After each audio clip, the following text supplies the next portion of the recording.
In today's video, I'm going to teach you how to install Google Analytics 4 on Webflow. Whether you're setting up your first website or a seasoned Webflow user seeking to enhance your analytics, I'll guide you through this process in a straightforward and efficient manner.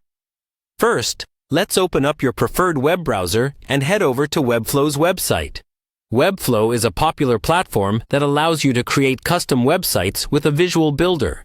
Perfect for those of us who prefer designing without diving too deep into code. Once you're on the home page, look for the Login button and click on it. You'll need to enter your credentials and hit the Login button to gain access to your account. If you haven't got an account yet, it might be a good time to sign up. But for today, we'll assume you're already a Webflow user. Once logged in, you'll find yourself on the dashboard. From here, you have access to manage all of your existing projects. Go ahead and click on the dashboard link if you're not automatically redirected there.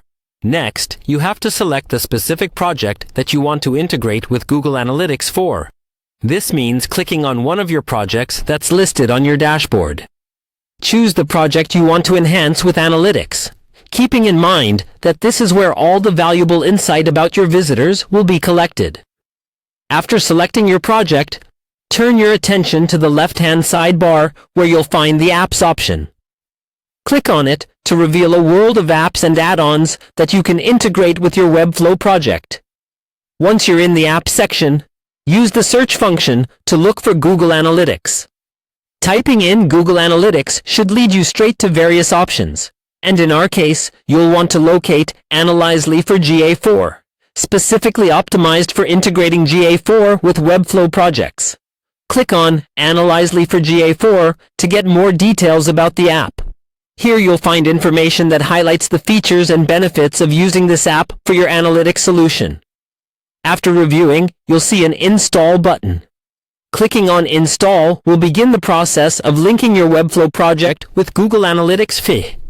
And that's all there is to it. With these steps, you've successfully set up Google Analytics 4 on your Webflow website. This integration will allow you to monitor comprehensive analytics and gain deeper insights into how visitors interact with your site, ultimately helping you optimize and grow. Remember, analytics are a powerful tool, and now you've got everything you need to start unlocking your site's full potential through informed decision-making. Thank you for following along, and happy analyzing!